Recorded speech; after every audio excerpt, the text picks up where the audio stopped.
Cette réunion plénière vise deux buts. D'abord, que chacun puisse prendre connaissance de ce qui s'est passé dans les ateliers où il ne participait pas, dont il était absent. Et puis ensuite, de donner aussi un premier ou un deuxième témoignage en rapport avec les rapports d'atelier qu'on va entendre.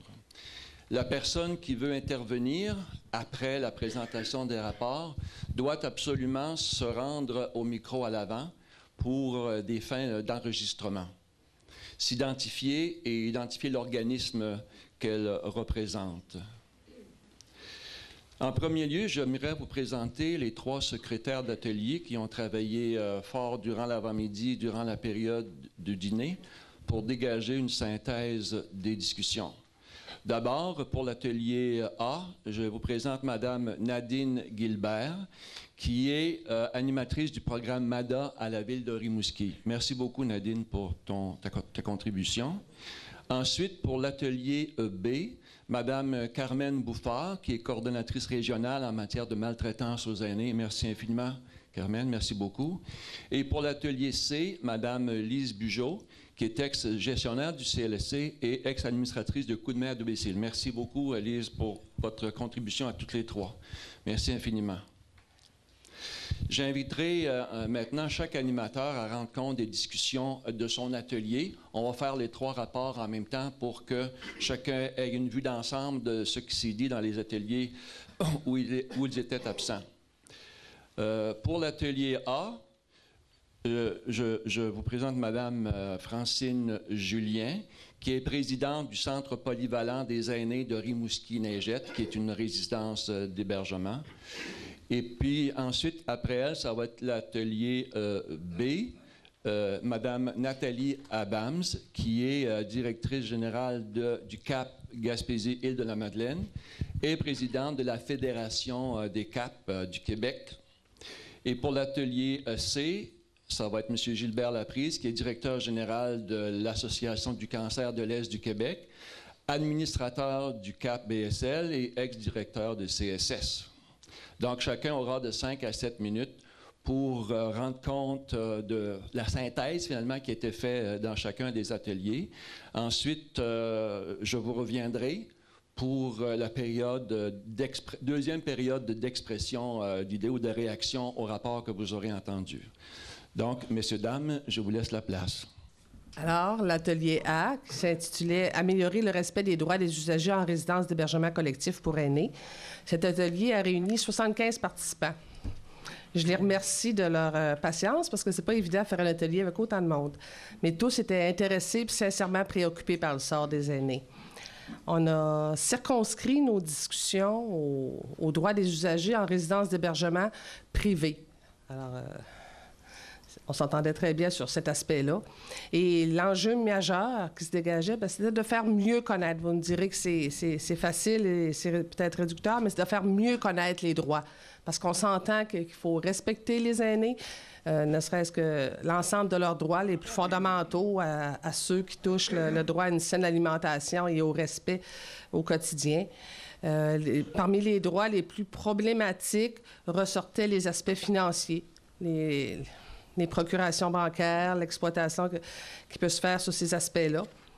Et parmi les participants à la diffusion des droits aux aînés, on notait qu'il y avait un rôle à jouer par les propriétaires, les dirigeants, je vais employer différents mots, les propriétaires, les dirigeants, parce que les résidences privées peuvent être à la fois des entreprises privées ou des OSBL ou encore des OMH. Alors, on dit que dans la diffusion des droits aux aînés, les dirigeants, les exploitants sont interpellés, de même que les organismes qui existent dans le milieu. Une absence de ressources mentionnées, c'était l'agence régionale. Je ne sais pas si je me permets peut-être une petite liberté, les gens pourront je ne sais pas si c'est du désabusement face à son rôle ou si on dit qu'elle est déjà très, très sollicitée par tout le processus de certification et l'encadrement des services de santé et services sociaux. Mais son rôle ne revenait pas. Et une grande constante, c'est-à-dire que nos aînés ne réclament pas les droits auxquels ils auraient droit par crainte de représailles de toutes sortes. On a également constaté qu'on manquait de lois et de règlements assez mordants, justement pour veiller au grain, si je peux m'exprimer ainsi. On sentait un désengagement de l'État parce qu'on disait avant même que les gens arrivent en résidence de services privés, ils ont besoin de plus de services de soutien à domicile. Le maintien à domicile est très important pour les gens, même s'ils sont vieillissants, peu importe leur âge, si la condition de santé permet qu'ils demeurent dans leur milieu, c'est encore ce qu'il y a de mieux pour eux.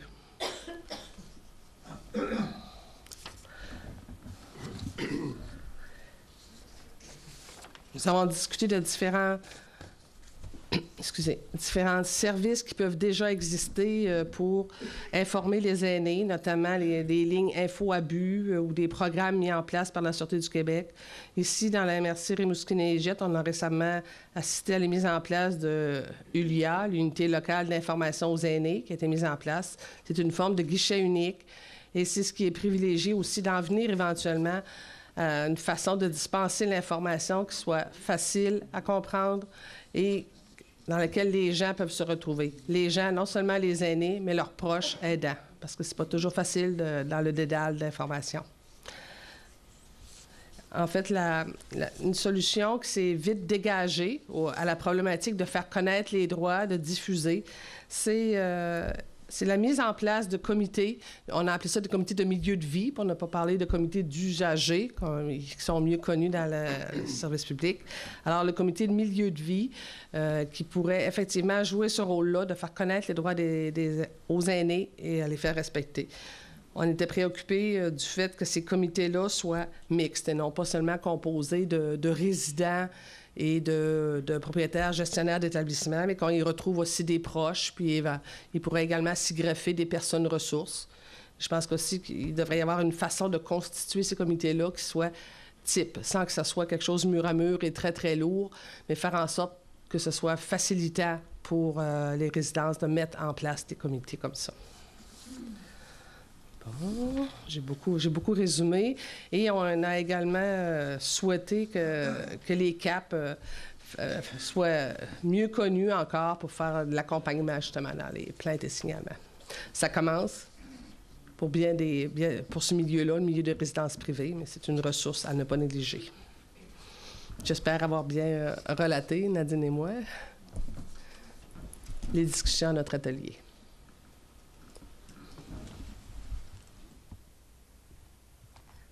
Pour notre atelier, portait sur organiser les signalements, demandes d'intervention et intervention dans les résidences d'hébergement collectif.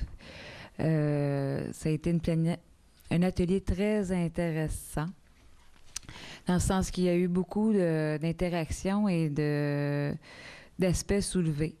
Pour faire un résumé un peu de la démarche de groupe, nous avons vu le processus avant, pendant et après, donc le processus de demande d'intervention. 9 enjeux ont été soulevés, je vais vous les nommer, puis après ça, je vous expliquerai dans le fond ce qui a été soulevé comme piste de solution.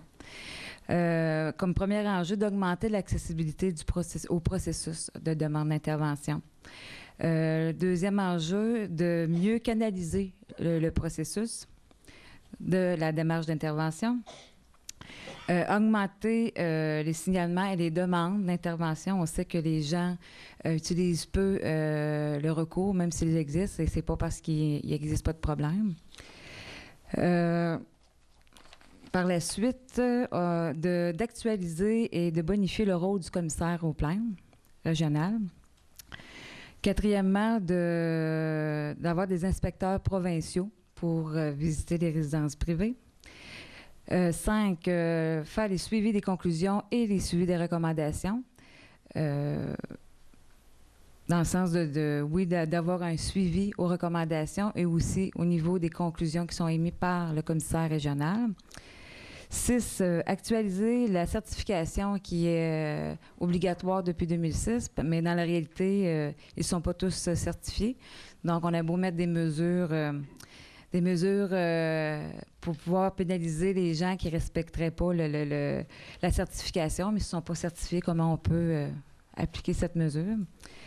En 7, il a été soulevé qu'il serait possible de demander au protecteur du citoyen de faire une enquête plus spécifique au niveau des personnes âgées en résidence privée.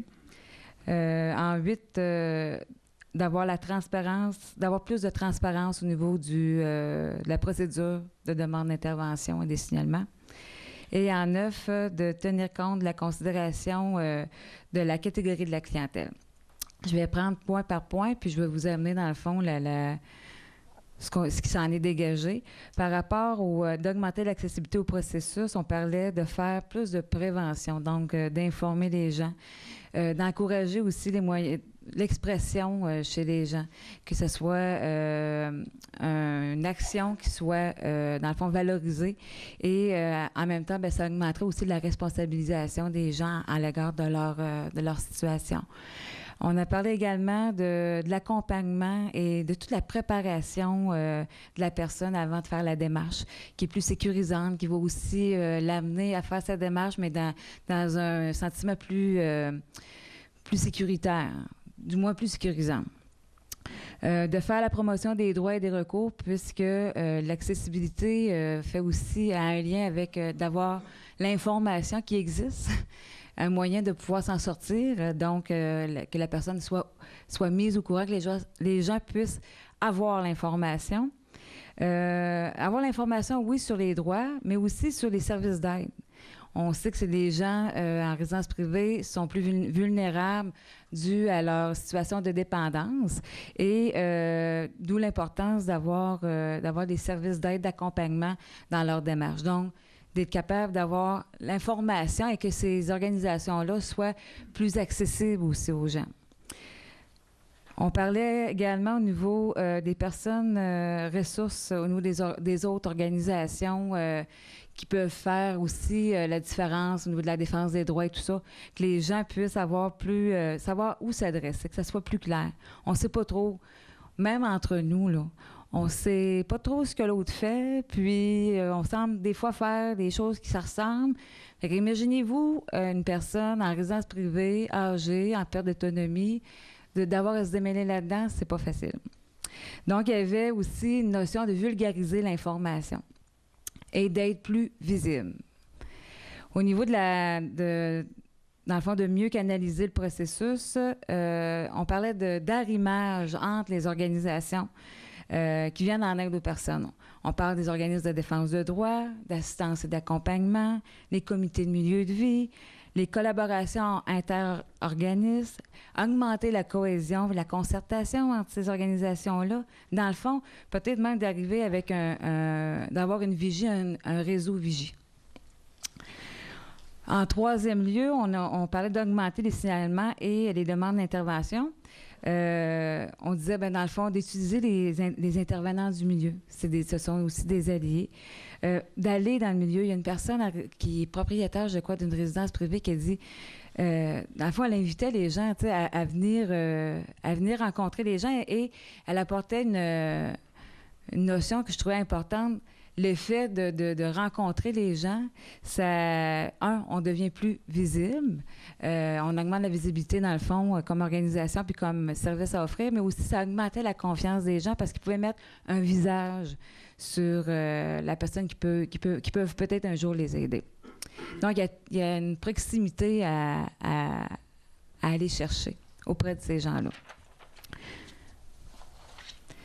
Au niveau de l'actualisation et la bonification du rôle du commissaire, on sait que le commissaire a comme rôle, entre autres, oui, de recevoir les plaintes, les traiter, tout ça, mais aussi de faire la promotion des droits et des recours. Ça, là-dessus, il y avait un constat à l'effet que ça semblait assez difficile pour les commissaires de pouvoir actualiser ce bout de mandat-là. Raison financière, raison de temps, on ne le sait pas, mais il y a un manque au niveau de l'actualisation, peut-être de ce côté, au niveau de ce rôle-là. On parlait, au niveau du pouvoir, puis des suivis, des conclusions. Vous savez, au niveau de la certification, il y a tout un processus de certification. Ça, c'est une chose. De faire le suivi des recommandations par après. Comment ça se fait? Est-ce que c'est fait de façon régulière? Parce que s'il y a des recommandations et qu'il n'y a pas de suivi, on ne sait pas trop si au bout de la ligne, ça a apporté fruit ou pas. Au niveau de quatrième enjeu, qui était au niveau du contrôle, dans le fond, c'est qu'on voulait amener des inspecteurs provinciaux qui puissent, dans le fond, visiter des résidences privées, qui puissent assurer un meilleur contrôle de la qualité. 5, suivi conclusion, suivi recommandation. Il y a une personne qui a mentionné, dans le fond, que je trouvais cette image-là très drôle et très porteuse. Disait que, dans le fond, les conclusions, les recommandations qui sont faites par les commissaires, c'est un peu comme un dentier pas dedans. Dans le sens, les gens ne sont pas obligés de les suivre. Donc, il faut beaucoup, travailler à ce que les recommandations, même s'ils n'ont pas de pouvoir légal, puissent être suivies, toujours pour assurer le bien-être de l'usager. On parlait des conclusions. Vous savez, au niveau des plaintes, le commissaire a l'obligation de donner ses conclusions. En tout cas, du moins, de le faire suivi avec la personne, l'usager. Au niveau de la demande d'intervention, il peut. Pas il doit. Donc, dépendamment de ce que le commissaire va décider, il peut les donner ou qu'il peut ne pas les donner. Ce qu'on disait, c'est qu'il faudrait... Ça serait important qu'il les donne pour augmenter la crédibilité du régime de la demande du processus.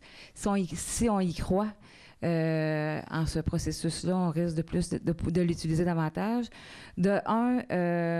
Pour l'usager aussi, ça lui démontre que sa démarche a été prise en considération puisqu'il y a un suivi qui est fait et on sait qu'est-ce qui a été fait par la suite. Il y a une personne d'expérience, mais dans un autre contexte, je pense au niveau de la sécurité. En tout cas, je ne la vois pas. Ce qui amenait, dans le fond, qu'à chaque fois qu'il y avait un signalement qui était fait chez eux, c'est qu'il y avait toujours un suivi qui était fait téléphonique avec la personne et elle mentionnait que ça augmentait le nombre de dénonciations. Vous vous rappelez, on dit qu'il n'y a pas assez, les gens n'utilisent pas assez le recours, ne dénoncent pas assez. Donc, s'il y a un suivi, on devient plus crédible, on augmente la probabilité de dénonciation des problématiques d'abus. Ça responsabilise aussi davantage les personnes. Donc, j'agis et j'ai une action, un suivi qui est fait, au lieu d'être dans le vide à savoir y a-t-il vraiment quelque chose qui s'est fait ou pas. Ça augmente aussi le sentiment de sécurité chez la personne. Et au niveau des recommandations, mais il faudrait augmenter l'encadrement des recommandations, d'avoir des suivis plus réguliers. C'est aussi dans un souci de transparence. Point 6, actualisation de la certification. Dans le fond, je l'ai mentionné tantôt, c'est que les applications de 2006 ne sont pas encore en 2011 totalement appliquées à l'ensemble des résidences privées. Donc, ce serait de finaliser la certification des résidences privées afin que les usagers puissent utiliser le recours prévu à cet effet au niveau des résidences privées. Cette demande d'enquête, dans le fond, on faisait un lien avec une demande d'enquête qui avait déjà été faite par le protecteur du citoyen et pour lesquels, semblerait-il, il y avait eu beaucoup de résultats par la suite. Donc, c'était une possibilité que certaines personnes avaient amené comme piste de solution aussi. Au niveau de la transparence de la procédure, ce qu'on demandait, c'est que ce qui était souhaitable, c'est que ce soit au niveau de la plainte, la demande d'intervention, que l'usager ait le même service, donc soit informé du suivi et que les fameuses demandes d'assistance, qui sont souvent des plaintes changées en médiation ou en demande d'assistance, soient comptabilisées et soient aussi importantes qu'une plainte dans le réseau. Parce que c'est souvent un autre moyen alternatif, une demande d'intervention qui est alternative à la plainte, mais donc l'usager est le même, la situation vécue est la même et dans le fond, les recommandations devraient être les mêmes également. afin que les personnes en place, que ce soit au niveau du ministère et tout ça, aient l'information s'il y a eu 12 demandes d'intervention concernant les résidences privées par rapport à tel motif, bien, que ça soit comptabilisé et ça ait autant d'importance qu'une démarche de plainte. Je termine au niveau de la considération de la catégorie de la clientèle. Ce qu'on dit, c'est qu'il va falloir que dans nos actions, qu'on prenne en considération les caractéristiques de notre clientèle qui vit de l'isolement, qui, dans le fond, qui veulent avoir la paix, de voir cette lunette-là aussi, qui aussi, on voit de plus en plus qu'il y a moins de proches aidants autour, donc qui sont plus isolés et qu'il y a moins de personnes qui peuvent venir en aide à ces gens-là.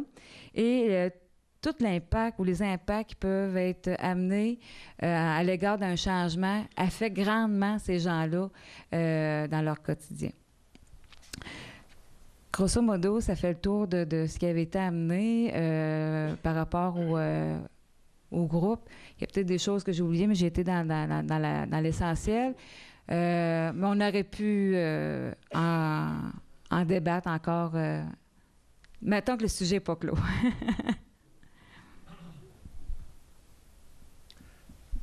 Alors, pour l'atelier C, le sujet de l'atelier portait sur la préoccupation de s'assurer que les commissaires régionaux répondent aux besoins en 2012 et pour les années subséquentes. C'est toujours difficile lorsqu'on se présente en avant comme ça, puis de rapporter des échanges qui ont été dans plusieurs directions. Ce que j'ai plus retenu, c'est ceux qui étaient plus directement reliés au sujet de l'atelier. Un des éléments importants qui est ressorti, et ça a été ressorti dans d'autres ateliers aussi, c'est de trouver une façon de composer avec la peur de représailles dans le milieu d'hébergement et plus généralement là, dans le milieu de vie de la personne âgée qui vit une vulnérabilité importante plus elle avance en âge. Alors, il faut comme trouver une façon d'offrir des services à ces gens-là, même si, dans le fond, ils ne veulent pas de trouble, ils sont prêts à accepter beaucoup de choses pour pas déranger. Alors, il faut, comme société, développer un niveau d'indignation qui nous permette d'agir malgré une certaine apathie de certaines personnes qui sont abusées et qui acceptent de l'être par peur de pire encore. Alors, on a un bon travail à faire pour dénouer cette réalité-là autour de la peur et la peur de représailles plus généralement. Pour ce qui touche le commissaire régional, ce qui aurait sorti, c'est l'ampleur des mandats du commissaire régional. Il se fait du bon travail à l'heure actuelle. Il n'y a pas eu de débat personnel où il n'y a pas de dénonciation du tout, mais c'est plus compte tenu du rôle qui lui est attribué comme commissaire régional. Il y a un mandat au niveau des plaintes, au niveau des interventions, au niveau de la promotion du régime. Alors ça, c'est ressorti comme un enjeu, la dimension de la promotion du régime. C'est ressorti à plusieurs reprises. C'est des droits qui sont peu connus, des procédures qui sont peu connues et qui mériteraient d'être largement répandues de façon à ce que non seulement les personnes âgées puissent bénéficier de cette information-là, mais l'ensemble de la population, parce que lorsqu'on veut susciter des interventions, il faut que les familles soient au courant, il faut que la population en général sache que c'est là. Alors, il y aurait sûrement moyen d'améliorer la promotion de ces services-là. Alors, ça, c'est ressorti de multiples façons. Dans les actions qui pourraient être posées pour améliorer la situation, a été évoqué un travail plus étroit avec les gens du CAP et les autres commissaires locaux, de façon à unifier les efforts, pour adresser les problématiques de ce milieu-là. On a eu l'exemple en Mauricie, je crois, où ça se fait déjà. Il y a un bel échange qui se fait entre les divers intervenants et ça permet d'aller plus loin. En termes d'information, il a aussi été évoqué la possibilité que l'agence puisse orchestrer un plan d'information approprié. Il y a eu des échanges aussi à d'autres niveaux, notamment pour changer les mentalités quant à l'hébergement. On devrait voir l'hébergement comme une solution ultime et aller davantage vers des ressources de support à domicile qui devraient être améliorées de ce côté-là. Alors, c'est un petit peu en dehors des échanges, mais c'est revenu une couple de fois, alors je le mentionne. Ce qui a été évoqué aussi à certains moments, c'était l'importance de tenir compte du passé pour éviter de le répéter à l'avenir. Faire en sorte qu'on développe un nouveau modèle pour que les personnes vieillissantes aient de meilleurs milieux de vie. Je vais vous dire que ça dresse un portrait très mitigé de l'ensemble des échanges parce qu'il y a eu plusieurs cas intéressants qui ont été amenés, mais je pense que les messages principaux tournent autour de ça. Alors, avoir au niveau du commissaire régional un apport plus important et plus actif pour que les choses se fassent. Je ne sais pas s'il y en a qui étaient dans l'atelier qui voudraient rajouter des choses, mais je pense qu'on a pas mal l'essentiel avec ça. Bon, je remercie les trois animateurs. À moins que vous ne vouliez subir le regard de la foule pendant 1 heure, je vous invite à vous asseoir en avant. Mais vous serez proche pour répondre à des questions sur le rapport que vous venez de faire. Merci beaucoup, Francine, Nathalie et Gilbert. Merci infiniment. Oui, merci.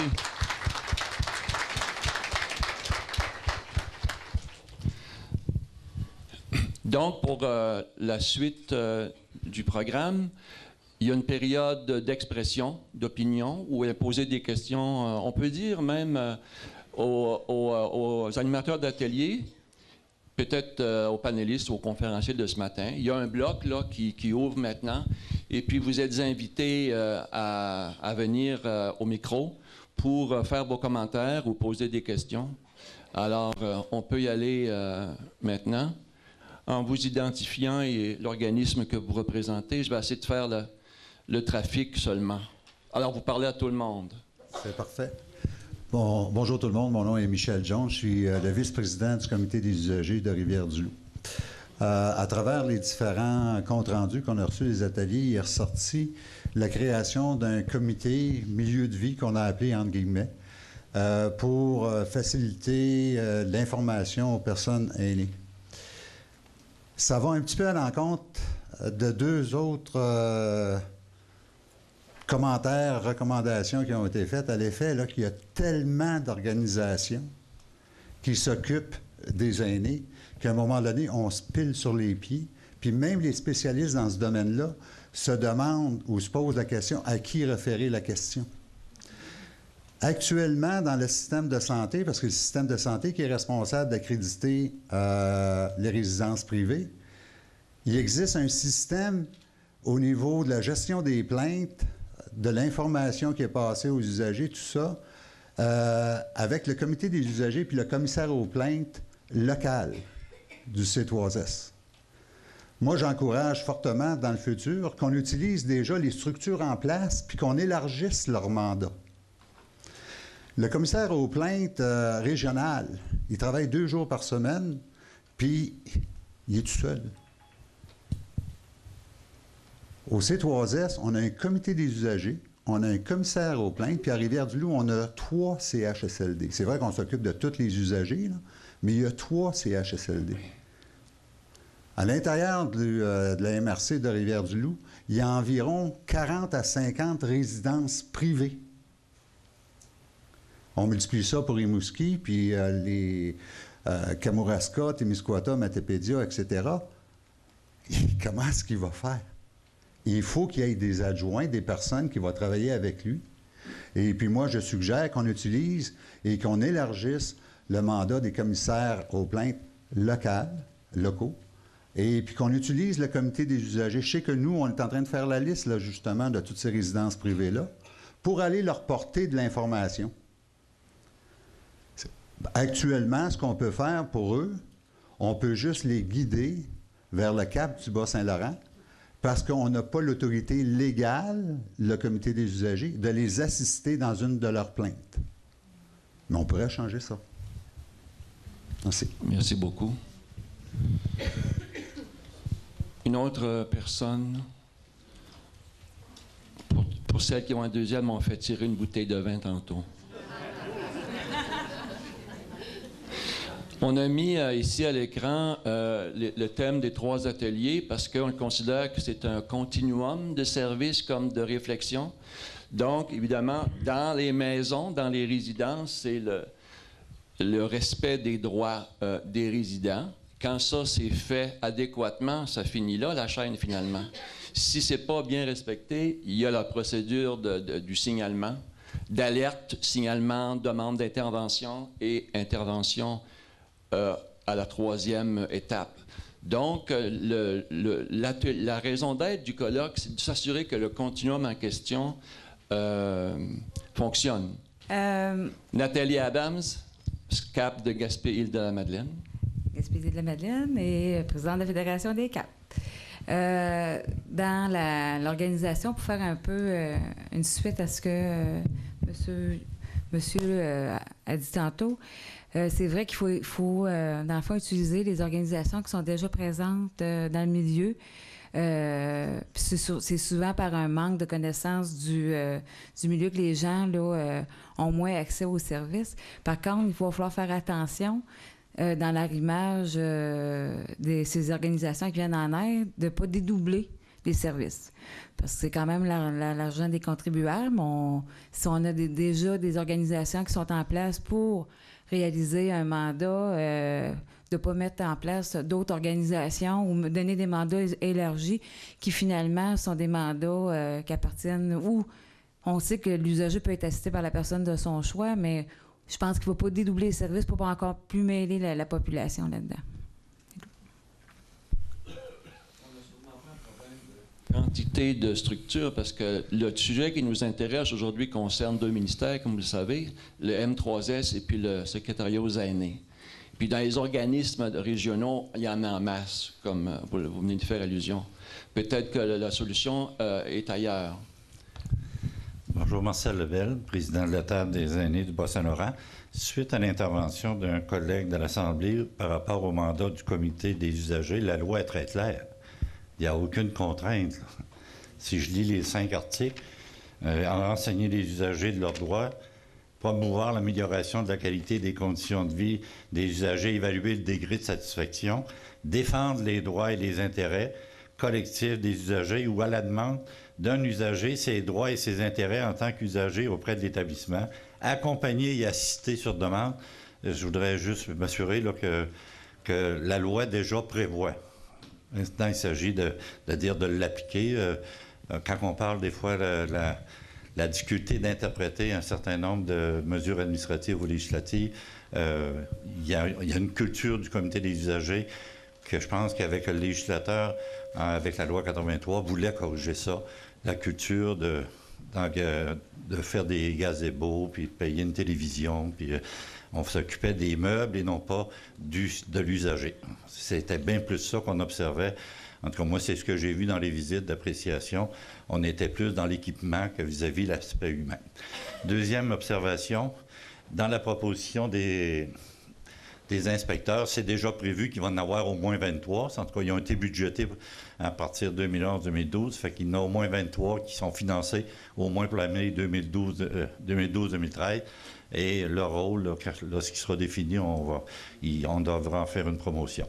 Et une troisième remarque que je voudrais faire sur la complicité inter-association, inter-organisme. Il faut mettre nos énergies là-dessus. Et la Table des aînés travaille beaucoup pour inviter tous les partenaires à travailler en équipe pour éviter d'avoir des doublons, des triplons. Et on veut le rendre positif avec une expression qu'on espère qu'il va être actualisé. Ça sera un COSVAS, Communauté ouverte et solidaire, pour un vieillissement actif, sécuritaire et en santé. On va arrêter de perdre d'autonomie. Merci beaucoup. Manon Fortin, directrice générale du CAP de la capitale nationale. C'est un complément d'information concernant, en lien avec l'intervention précédente. Tout simplement pour dire que la loi, oui, prévoit que les comités d'usagers peuvent assister, accompagner, défense de droits, promotion des droits, tout ça, mais pas au niveau des résidences privées d'hébergement. Alors, c'est une distinction qu'il est important de faire. Les CAP, par contre, peuvent donner cette assistance-là. Par contre, ne font pas de défense de droits ni de promotion des droits. Alors, c'est la distinction, là. Donc, il y a effectivement, à mon avis, un manque, un trou. Et le comité d'usagers, je pense, sa demande, elle est légitime parce que le comité d'usagers, il est sur place. Donc, il est dans le milieu. Il ne jouera pas le même rôle pour les personnes aînées. Le CAP va jouer autre chose, mais il y a une belle complémentarité à développer en ce sens. Merci. Je peux poser une question? Oui.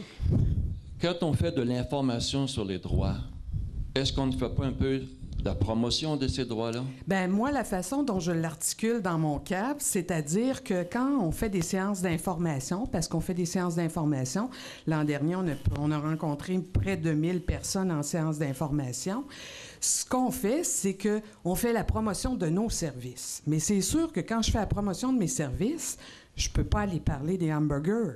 Il faut que je parle des droits des usagers, puis du régime d'examen des plaintes, puis du commissaire aux plaintes, du travail qu'il fait, des comités d'usagers et des CAP. Donc, je parle de l'ensemble. Je donne de l'information, mais moi, quand je sors, bien, à ce moment-là, c'est pour faire la promotion de mes services. Et j'utilise ce véhicule-là pour, justement, nous faire connaître. Alors, c'est ça.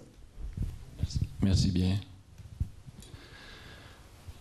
Une autre ou d'autres personnes voudraient réagir? Oui. Micheline Beaulieu, directrice de logerie incorporée et de la Maison Hudon. Il y a beaucoup de choses qui ont été nommées. Demain matin, il se passe quoi? Et votre réponse, c'est quoi? J'attends la vôtre.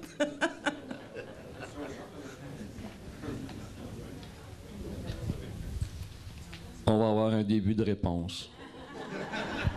Ou un milieu. Ben oui, effectivement, il y a eu des propositions sur demain matin, il se passe quoi? Nous, on va faire un début de travail, là. Comme je l'ai dit, je rappelle notre invitation à venir déjeuner avec nous demain matin pour connaître l'AQDR dans la région de Bas-Saint-Laurent-Gaspésie. On y est déjà présent, on voudrait être présent à Rimouski, pour enclencher l'effort de consolidation. Pour ajouter un élément qui est absent, c'est cette possibilité d'appartenir à un réseau de défense de droits des aînés. Donc, demain matin, ça va commencer comme ça. D'autre part, il y a un organisme à interpeller qui est peu interpellé dans les échanges, c'est l'Agence de la santé et des services sociaux. Là, tu sais, faire poser sur la personne du commissaire, c'est vrai que dans n'importe quel milieu, on n'est pas à l'aise avec ça, là. C'est pas le monsieur qui est responsable de savoir pour combien de jours ils ont décidé d'affecter à cette mission-là. Mais on voit bien qu'il y a deux volets majeurs qui sont pas du tout dans le portrait de l'agence. Mais là, c'est pas le monsieur, c'est l'agence, là, qui voit pas sa responsabilité, qui assume pas sa responsabilité. Puis nous, l'AQDR, on le voit souvent dans d'autres milieux. J'ai parlé du coroner, la Commission des droits de la personne, la police, qui croit que, de toute façon, la personne âgée serait morte, là. Bien, c'est la même chose pour l'agence. Pense qu'elle peut décider de ne pas remplir le volet promotion du service, puis prévention des événements néfastes. Dans le 5e volet du rôle des commissaires, il y a un volet sur la qualité des services, puis les préventions des événements néfastes, c'est majeur dans les populations vulnérables. Puis là, le commissaire, il a une tâche qui doit être assumée, puis si lui, il n'a pas la personne n'a pas les ressources, bien, nous, c'est pas son problème à lui, c'est un problème de la population d'interpeller l'agence ici, le réseau des organismes d'aînés, puis on pourrait mettre l'épaule à la roue l'épaule à la roue, pardon, pour faire que l'agence assume ses responsabilités. Les technocrates des agences, des services sociaux, ou autres technocrates, le coroner ou n'importe lequel, là, ils sont légalement tenus à la loi. Mais ils pensent que les citoyens vont continuer d'accepter leur déviance, leur insouciance, parce que ça, c'est une insouciance, de ne pas prendre les mesures pour prévenir les événements néfastes, puis de ne pas prendre les mesures pour faire connaître les services. Franchement. Donc, demain matin, c'est ça qu'il faut que vous mettiez en place, la priorité, puis pour précisément permettre aux résidences d'obtenir un soutien dans la prévention des événements néfastes, puis l'accessibilité de leur clientèle aux services d'aide. C'est ça qu'il faut faire demain matin. Merci. D'autres interventions sur ce qu'on peut faire demain matin ou la semaine prochaine ou le mois prochain?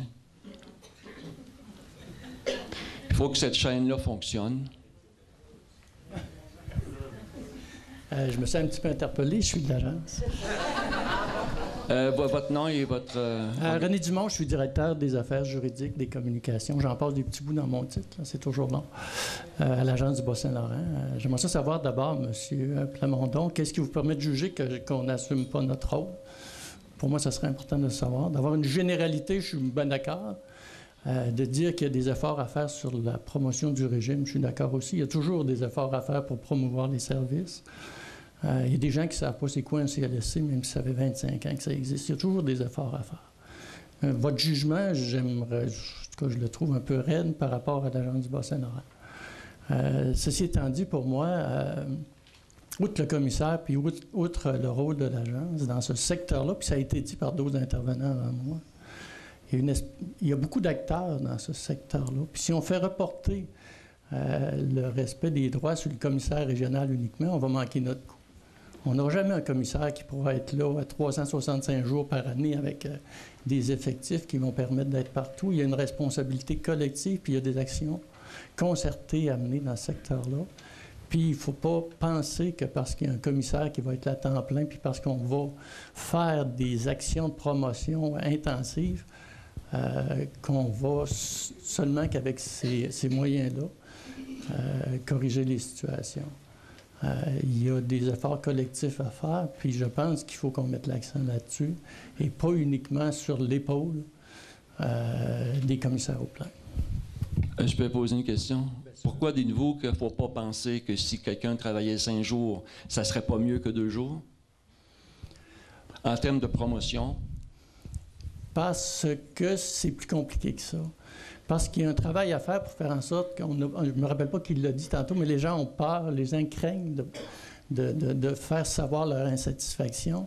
Même s'il y avait quelqu'un qui répond à tous les jours, puis qui est là, puis qui... S'il n'y a pas de travail qui fait pour accompagner les personnes dans les résidences, puis ça ne peut pas se faire par le commissaire, parce qu'il ne peut pas être présent partout. S'il n'y a pas un travail, s'il n'y a pas un travail dans le milieu, dans la communauté, si les personnes sont abandonnées dans les résidences, ce n'est pas un commissaire qui peut régler ça.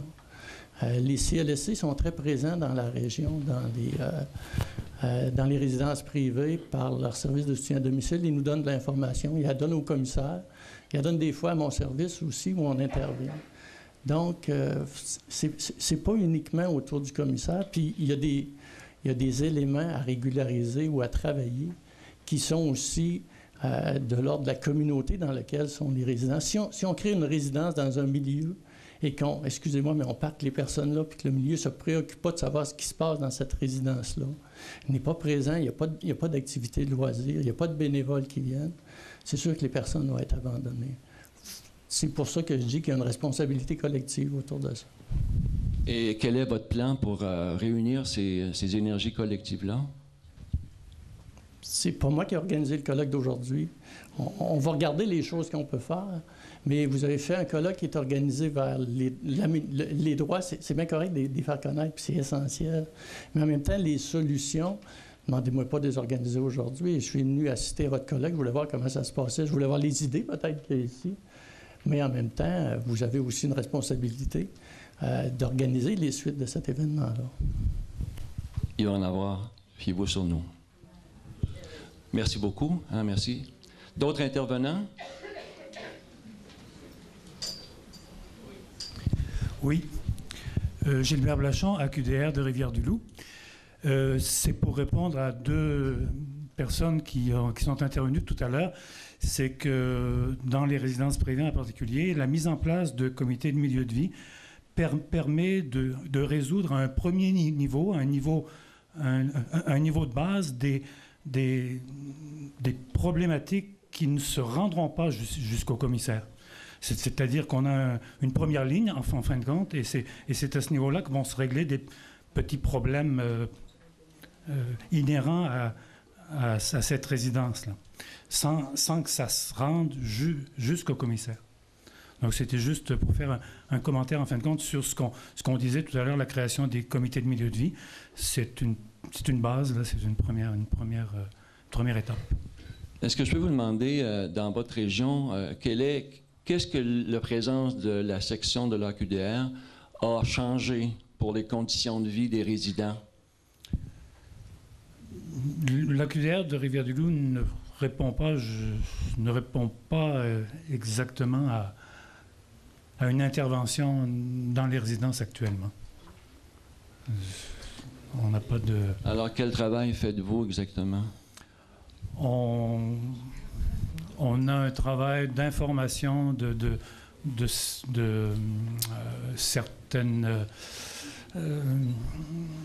on donne des conférences et des interventions auprès de gens qui, justement, nous, à la QDR, à Rivière-du-Loup, on n'a pas tellement affaire aux gens qui sont en résidence, car ces gens-là qui sont en résidence ne viennent pas participer à nos dîners-conférences, tout simplement parce que leur repas est payé, donc ils ne veulent pas payer une deuxième fois en venant à nos dîners-conférences.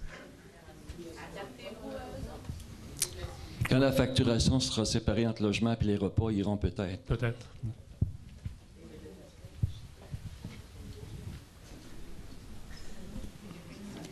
Marielle Raymond.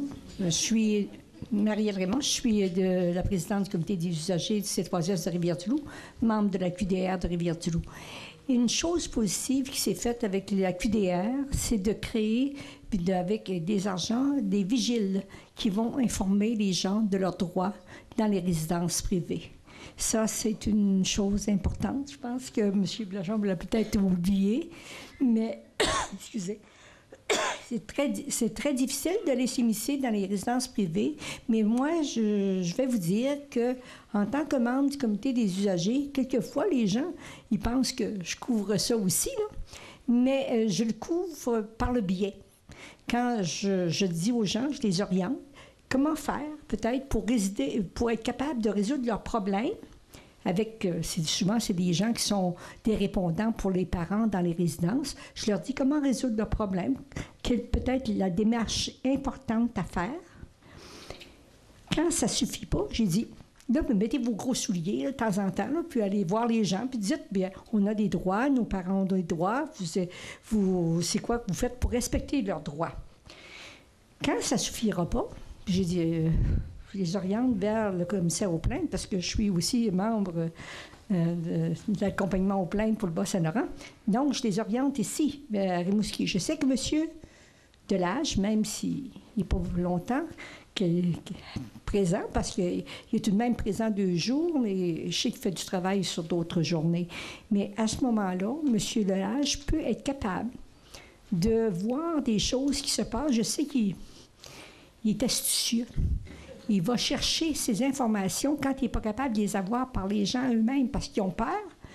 Il se sert des gens qui vont dans les résidences. Tu sais, des gens du CLSC qui s'en vont dans les résidences pour les personnes parce que tout de même, dans ces résidences privées-là, on a des gens qui sont des usagers du système public. C'est de cette façon-là qu'on est capable de savoir des choses. Et je sais qu'il a réglé des choses qui étaient importantes dans les résidences privées. J'espère que ça va continuer. Mais contrairement à M. Dumont, je m'excuse, M. Dumont, mais je pense que c'est notre devoir aussi, nous autres, chacun, comme citoyens, de dénoncer des choses quand on les voit. Ça, c'est une importance capitale, comme citoyen, pas comme nécessairement membre de ci ou de ça. Je pense qu'on a une responsabilité citoyenne dans ça. Merci bien.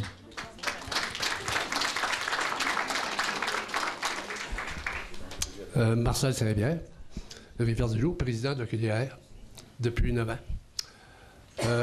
L'AQDR existe à Rivière-du-Loup depuis 20 ans, bientôt 21 ans. Or, je veux un peu renchérir à votre question. M. Blanchard a oublié de vous souligner. On fait un dîner mensuel, le premier jeudi de chaque mois.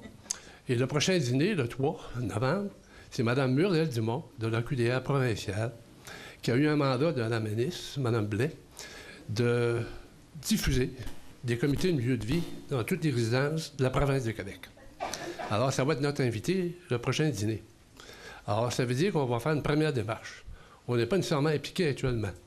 Ce matin, je voulais souligner peut-être 2 points. On parle des commissaires aux plaintes. Nous, chez nous, l'AQDR, je vais donner un exemple. Une madame m'appelle de Saint-Pascal de Kamouraska.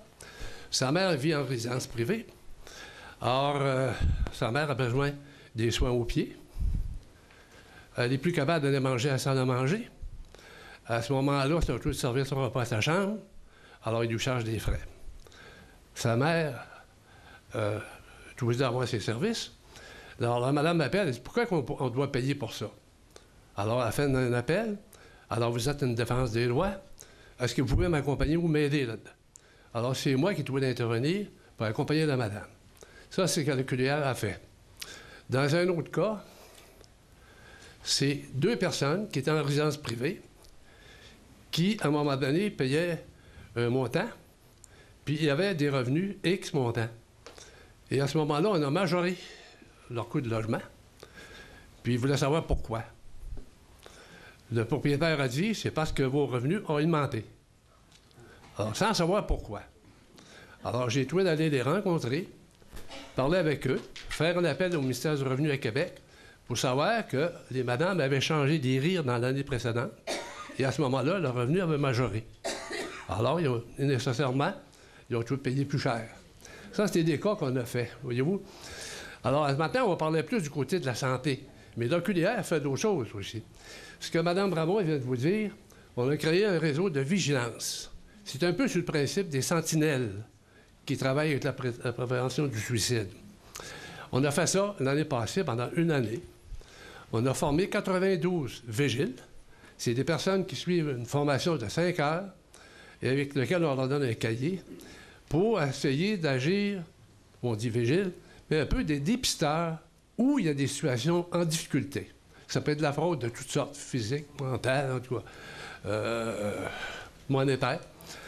Là, on a eu une autre subvention, 130 000 $ pour réaliser le projet pendant 3 ans au niveau de la MRC de Rivière-du-Loup.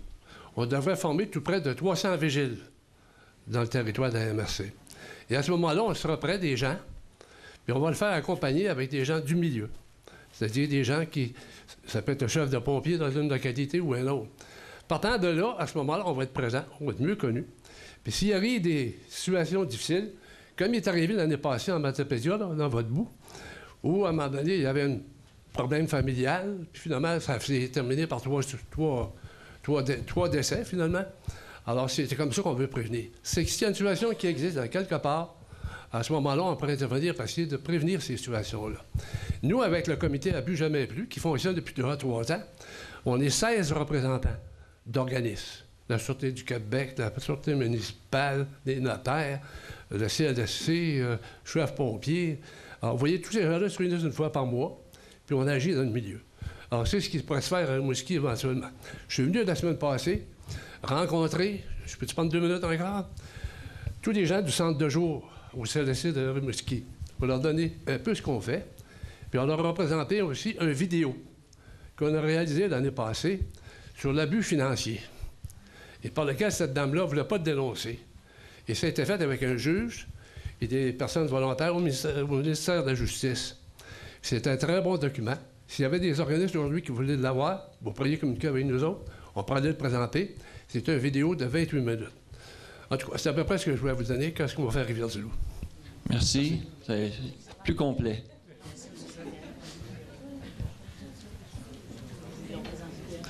Bonjour, mon nom c'est Aimé Imbeau, puis je suis intervenant comme citoyen ordinaire.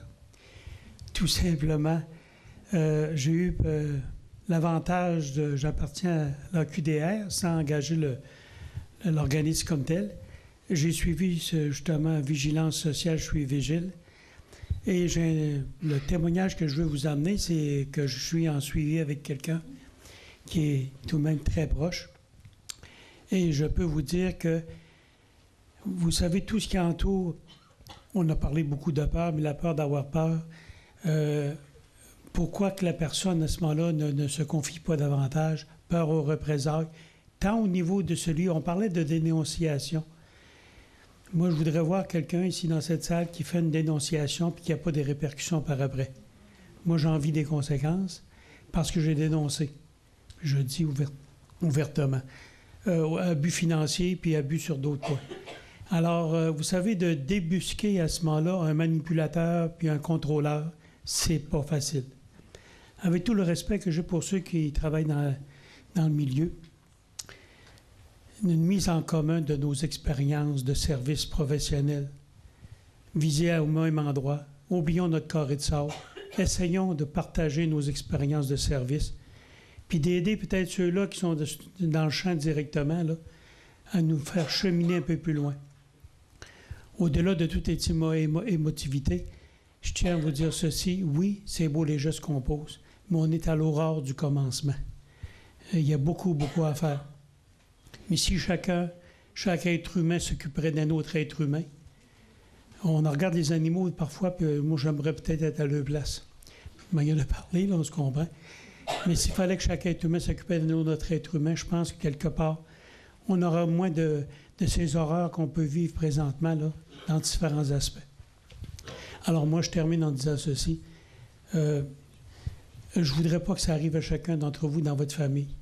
Mais c'est peut-être le jour que vous allez être touché de près, que vous allez dire, et que j'aimerais donc avoir du monde parce qu'on est seul avec sa responsabilité. Puis quand on vit ces choses-là, autant que ça peut se retourner contre vous. Merci, bonne fin de journée. Merci à vous. Merci. Bonjour, moi c'est Carmen Bouffard, je suis coordonnatrice régionale en matière de maltraitance faite aux aînés. Je suis très touchée par les propos que monsieur vient de nous donner. En fait, la préoccupation que j'ai en ce moment, c'est l'amélioration du respect des droits des résidents. C'est clair que quand on a affaire à un résident qui est apte à décider et à faire des choix, on doit tout faire pour préserver son autodétermination, c'est-à-dire respecter sa dignité, le considérer comme une personne à part entière qui a le droit de faire des choix. Et la plainte n'est pas la finalité. En fait, c'est l'accompagnement. Parce que moi, j'ai eu à travailler dans des dossiers où il n'y a pas eu plainte et je vous dis qu'il y avait des situations majeures qui se passaient derrière, des situations où des personnes ne voulaient pas porter plainte et le défi était de ne pas les abandonner. Pourtant, ces personnes-là ne font pas partie d'aucune statistique, ils n'ont pas porté plainte. Et l'erreur qu'on fait souvent, c'est de laisser la personne, elle ne veut pas porter plainte, on ne peut rien faire. Et c'est pas vrai. C'est un leurre. On peut faire beaucoup de choses. On peut continuer de l'accompagner. On peut devenir sa complice dans sa souffrance. Et avec le temps, elle peut changer son mode de fonctionnement. Et je vous dis que ça marche, j'en ai vu. Et je ne suis pas seule témoin. Ce que je voulais dire, c'est... J'ai beaucoup été touchée par le commentaire de monsieur tout à l'heure. En fait, il faut vraiment unir des forces. Puis c'est vrai qu'on est à l'aube de quelque chose, mais on est à l'aube du respect aussi des gens qui ne veulent pas porter plainte. Parce que c'est démontré aussi que psychologiquement, c'est plus souffrant l'abandon que la maltraitance. Et chez certaines personnes, l'abandon, quand ils n'ont plus personne dans leur réseau, ça veut dire les propriétaires de ressources, les gens des CHSLD. Ça veut dire les quelques personnes autour d'eux. Et s'ils portent plainte, pour eux, l'abandon est encore plus menaçant, ce qui fait que je pense que c'est beaucoup dans l'accompagnement. Merci. Merci à vous.